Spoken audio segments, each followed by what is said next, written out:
तो इतना घाम लागत बाटे। लॉकडाउन में आए में जाए में बड़ी दिक्कतों बाटे। और न तो मोदी सरकार पैसों देले बाड़न, केहू में गोइलहू नहीं खे, तो हमारा घरे लैट्रिन कहाँ से बनी। आजकल पैसा है नहीं क्या, लॉकडाउन में कमाई होते नहीं कि तो हम लैट्रिन बनवाई, घर में जाते नहीं थे, आवे के पड़ा था खेत में। बाप रे बाप।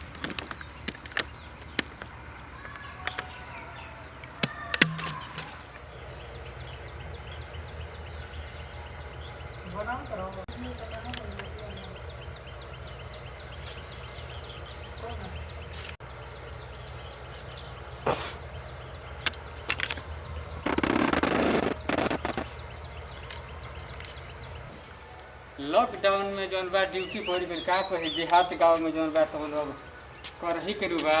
आ कोरोना के अथी में जौन बा तो लोग ये आ गई बा ड्यूटी। हेलो, कहाँ जा रही है? हेलो, दूर रहो, कहाँ से आ रही है बोतल लेकर?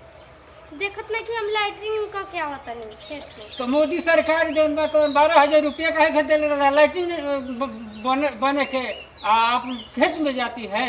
अरे तो का करी सर, मोदी सरकार पैसा देले बानी तो केहू की गोइल बा खाता में पैसा, आ केहू के खाता में अइले ही नहीं के। तो उही तरह हमारा खाता में पैसा नहीं खे, हमरा घर लैट्रिन नहीं खे, यही से ओइनी आ जोर से लागू। पूरा राहत योजना मोदी सरकार दिया है, लाइटिंग की व्यवस्था कर दिया है। आप लोग जो है ना नहीं मानती है, आप लोग जो है लॉकडाउन में जो हमने के जनवा तो मर्दाना तक नहीं सो निकल, तो केहू बाहर नहीं निकल, सब अपने घरे में रहता, आप लोग निकल जाती है। तो हम लोग के घर में लैट्रिन नहीं है सर, तो हम लोग कहाँ जाएं बताइए तो तनी।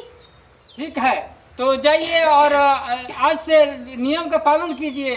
दोपहर में और दिन में जो बात तो लॉकडाउन का बंद रहता है। केहू मानते नहीं खे, जौन बात तो घर में रहे के बा, लेकिन जौन बात तो सब लोग बहरी जौन बा के करा के कोई जा हम बड़े। तो देखिए भैया, कोरोना से बचो, जरी जन सटो, जल्दी हटो और जाके खूब खटो। रे भारत के वीर, रे भारत के वीर, सीमा को डटो, कोरोना बाहर हो जाएगा।